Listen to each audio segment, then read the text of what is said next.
today we're reading from Alone Growing Up in Alexandra, book one, and we are still in chapter 8 where I had started as an entrepreneur. So over the past few readings, because I don't only read here, I also do some teaching work that are not related to my book, teaching work that are related to the work that I do today as a life coach and a healer. But the last time I read, I was taking you through my journey as an employed person, which was very short-lived, which was characterized by me job hopping. And then I had come to a place where I had found a stable organization where I was working, and I was a sales, business development sales rep.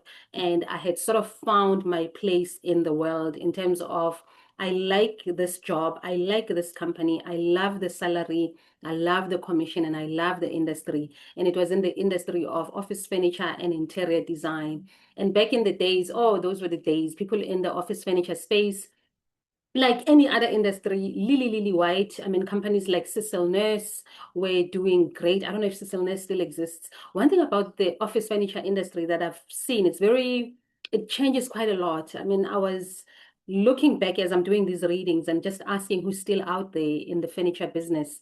And most of them that were in my era are no longer there. I know Cecil Nurse merged with Ukuni. Remember BEE was such a big thing where you needed, if you went government business, and government bought a lot of furniture back in those days. And I'm talking early 2000s, 2002, 2003, 4, early 2000s in my era.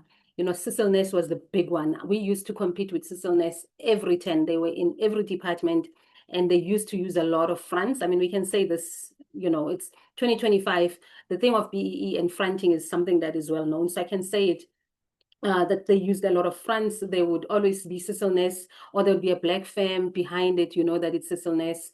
They were, Grand Andrews there was an era of Grand Andrews. People who were in furniture know this. There was an era of interior designers who would also supply furniture. Your Diana Lachland, who was doing really well. I'm just trying to think of those that were dominated at the top of my head. I know Grand Andrews was big, did really beautiful furniture. Obviously, the big ones, the big chains, like I said, was Cecil Ness. And there was a lot of one-man shows, if you like, who would have branched out from a big office furniture company and started their own. And, they have the relationships with the clients, and they have the relationship with the manufacturers. And that's basically how I also branched out. I was working for an office furniture, partitioning, alterations firm. I had a relationship with the clients, which was mainly government and parastatals. And I knew manufacturers because, as an office furniture salesperson, you don't only client face, you also supplier face. The company I worked for manufactured, but very limited. The thing that they were very good at manufacturing were the screens. And by screens, I mean the partitions that were between the desks, and they did very minimal furniture as in desking. So I would have to talk to everybody who's in the industry, in the desking world. And so you end up knowing both the manufacturers and the client, and you are literally a go-between, you are literally a middleman. So it sort of shapes you. It almost lends itself to you going on your own ultimately, especially if you were like Vakervord, like I was, and I was just being a lot of my clients saying, no, start your own thing. BEE was in the air. It made a lot of sense for me to go on my own. And I'm saying this in retrospect, and also in hindsight, that actually it almost feels inevitable that that was the route I was going to go, given A, my personality, B, my work ethic, which I still hold. I still have a very strong work ethic, and my risk, no, I'm not risk averse, my risk appetite, and the fact that I did not have a qualification in a form of I am this, therefore I need to do this. If you trained as a lawyer, or you studied as a doctor, or you studied as a quantity surveyor or whatever, that in as much as it guarantees you work and income and a particular lifestyle, it also narrows you to that field. So because I didn't have that trapping, it sounded easy enough to get into business. And in the last video, as I shared with you, I then resigned in the most unceremonious, in the most careless of ways. I mean, you'd have to read it in the book. And as much as I didn't put in a lot of detail, but just rest assured that it was just a bad resignation. that was with immediate effect. And it was just really, really unprofessional, uncouth, and just unbecoming. And it hurt my boss really badly. But hey, I was high on the fact that I have a promise of a business. I had a parastatal that said, listen, we need furniture next year. This was the end of 2001. We are working on a budget. We need a lot of furniture next year. As you can see, we are moving from CBD to this premises. A lot of construction is happening. Get ready. Register a business night right now, and I will give you work because we need to give Black people work. We've been giving you a lot of business, which they had, but it was going to these people, which is a white firm. We would rather it goes to you. We want to fill up our score points or whatever it is that parastatals need to fill up. But I'm thinking now, and I'm remembering this guy, and he was an older gentleman, and I really think his heart was in the right place. I think he had great intentions, and he meant well with me. But what he didn't realize is that both me and him did not realize that business is not Baba Lenama. And so I'm going to read a very small passage, very, very small passage, and I'm going to talk to it because it involves making money. So I'm going to talk to it. Let me just put my glasses to match my outfit. Today I am, go guy chapter. Today I am pinkish and purplish, and I want to start reading from here. Okay. I registered Exquisite Interiors. My company was called Exquisite Interiors. So I had registered it at the end of 2001 in December. And, then I took a break. I had made some good commission. I was really just feeling myself. 2001 up to 2006 were some of my best years in terms of, feeling like, yeah, no, kikeni, I have money, I am happening and hip and whatever, which you will come to learn as we read. So I had registered the company end of 2001. And then at the beginning of 2002, I started operating. But after registering, I obviously did let people know that I'm now on my own. Okay. I registered Exquisite Interiors, and my first order in my first month of operation was for 600,000 from a parastatal. Another one was of 400,000. It followed 2 months later, and a few more soon after that came. I remember thinking, what does everybody mean when they say business is tough? That was the easiest 1 million rands turnover I had ever made. Little did I realize that there is a big problem when the words easy and the word 1 million appear in one sentence.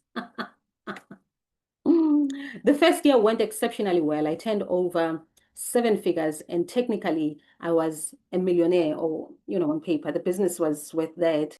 This whole thing of being a millionaire is a bit cringe because I wasn't technically, not personally, as Lebupule. It was the business that had money, and not even profit for that matter. I mean, it just gets really bad as you go deeper into the technicalities of it. But I remember one guy saying to me, if you have a CC, because I had a CC, and you are the only director in the company, and all this work is brought on by you, you are technically a millionaire. So, I mean, that drove me crazy that I'm a millionaire. And I was, how old? I was 26. 2002, I was 26, and I had seen such huge amounts of money coming into my account and huge amounts of money that I pay over to suppliers. And the first year was phenomenal. The first year was amazing because it was large amounts. But what I didn't realize is that my margins are actually quite low. I'm not making money the way that it looks. It looks like you're making money, but you are not, because the margins are low. And because there is a lot of the money coming in, it's very hard to see that. It's only when money starts not coming in as fast where the deficit comes in, where actually you're making way too little money. The turnover is big because, I mean, office furniture is very expensive. I remember back then you would kit a desk. Let's say you get business to supply an office, let's say a DG's office, not DG, maybe a chief director's office. Now, a chief director, it would be their desk, their boardroom, the secretary's desk, the clerks outside, a meeting room, maybe blinds. They would want blinds. Maybe they would want this, they would want that. And that could easily be 300,000 rands, or easily be, maybe I'm exaggerating, but it could be 100,000 back then. And so it's big amounts, it's big monies, it's big, and a lot of people used to put even higher margins. But because when you do business with government, and they want to compare you to a company like Cecil Ness, which is known for very, very low prices, you can't compete. So you always go down. So when you are then compared with organizations that know how to go low, that will always be the lowest. And then you are dealing with procurement a procurement officer whose whose job was to say, we take the cheapest. And remember back then, I don't know if it still happens now, government would almost always take the cheapest, even with BEE codes, even when BEE codes say, if the supplier is Black owned and female owned, do bypass the price thing, the lowest, they would never do that. And so you had no choice to say, and go below a Cecil Ness. You know, sometimes you'd get procurement people who'd actually tip you to say, listen, you've been quoting here for a while, and we really want to give you business because we are Black, but don't go below a certain amount. They wouldn't go out of their way to say, bakotile 10 rand, when I quote 8 rand. They would say, don't go above a certain amount, and then you know that they're cutting you. And you'd find that my margins that time are so small, you know, where people are making 20% profit margin, I would be putting maybe 8, sometimes even 5, because you really want the business. And so you'd go in that way. But in the first year, I did not know all of that. I mean, I only learned all of that as the years unfolded, because I ran Exquisite Interiors for about 4 years before it completely folded and I lost everything that I had worked hard for. Because in as much as the margins were low, I did get a lot of business. I had volume. And that helped a little bit, which is why I managed to create the life that I had created, which I'm going to speak about in the next video. Otherwise, it's going to be too long. But I think what I wanted to say here about back then, and again, I still don't know if it still happens today, is that, you know, there was this thing about government that always confused me, where, yes, we want to support you as a Black person, and but they would not take the time, and perhaps that's not their job, but perhaps that's not their job, but then that also tells you how important it is to understand entrepreneurship if you're going to be working with entrepreneurs. Meaning, if you say to Lebo, I need you to be under a company, I need you to be below Cecil Ness, and you don't understand that Lebo is a one-man show, and Lebo does not have the financial muscle to actually give away some to go at 5%, it will eventually bury her alive. And if you don't understand that Lebo has no muscle to negotiate with a manufacturer of chairs or manufacturer of desks or manufacturer of this and that you need, they are not going to give me better prices. They're going to give me the price as much as they give everyone else. If anything, they are probably giving the big guys, your Cecil Ness is shampoo, Cecil Ness. I'm sorry, guys, I'm just telling a story. The Cecil Nesses of the world, they're probably getting cheaper prices for the desk that you also are going to. So back then, procurement did not go that deep. I don't know if they still do now. If they don't, they need to do that. Black entrepreneurs are not having it necessarily easy. You know, office furniture seems like there is no barrier of entry. Excuse me, let me take the classes. Office furniture looks like an easy market to go into because it doesn't look like it has a barrier of entry. But in hindsight, in retrospect, the barrier was there. The barrier was a lot of manufacturers, all of the manufacturers were white owned. And as you come as a Black woman, the first thing is, yeah, I will work with you, but we want either a deposit or cash on delivery. Most of the time, you'd have to put a deposit first. And I mean, a deposit on furniture that's worth 100,000 from them is 50K before they could even start using their CNC machine to cut your furniture out. The moment you place an order, they are also saying, thank you for the order. Here's a 50% deposit invoice, which you must pay if you want to deliver that furniture. So it is cash flow heavy. And the reason I was able to get such a huge order that early is because, and I will never forget this organization, is because I knew the manufacturer of the furniture that I bought. I knew him from the company I was working for, and he had a liking in me, and you'll hear about his story, Mr. Brian Strang. And Brian said, look, you know, I've worked with you for a while. Yes, I haven't worked with you on your own, but this is a big order and I would like to help you. And he took it on face value and it's like, look, I'll deliver, but you have to play open cards, like open cards label. When they pay, you pay me. The minute it's in your account, you pay me. And I did that. I did. The only time I didn't was when I started to get into travel, which you'll hear about later. Yeah, I just want to say that yes, BEE benefited me back in the days, back in the 2000s, in that I did get into business, into government deals. But it could have gotten better had they understood certain things, had we got support. You know, if you get someone who understands entrepreneurship, they would even go as far as maybe help you with the banks, where, you know, a bank can help you with a particular overdraft such that you don't have to be putting so much deposit upfront or paying cash on delivery when you then have to wait that 30 days. And back in the days, we would wait 30 days before we get paid, sometimes 60, sometimes 90 days because of this or the other. Late payments were a real thing back then. And it kills an entrepreneur. It kills a business. And by the time you pay them 60 days later, they have messed up relations with these suppliers. Now these suppliers don't want to supply you anymore because they think you are the crook. They don't care about government. They just want their money. And it just became really bad. And I'm saying all this again, as I always say to you, that these are so therapeutic. I am reflecting here and I'm hindsighting here and I'm looking back and I'm thinking, actually, it wasn't that easy. It was a very tough thing to do. I mean, if you compare it to a job, if you compare it to a going to an office, going to Bus John, doing what Bus John wants, and getting a salary at the end of the month. I mean, I had to hozog.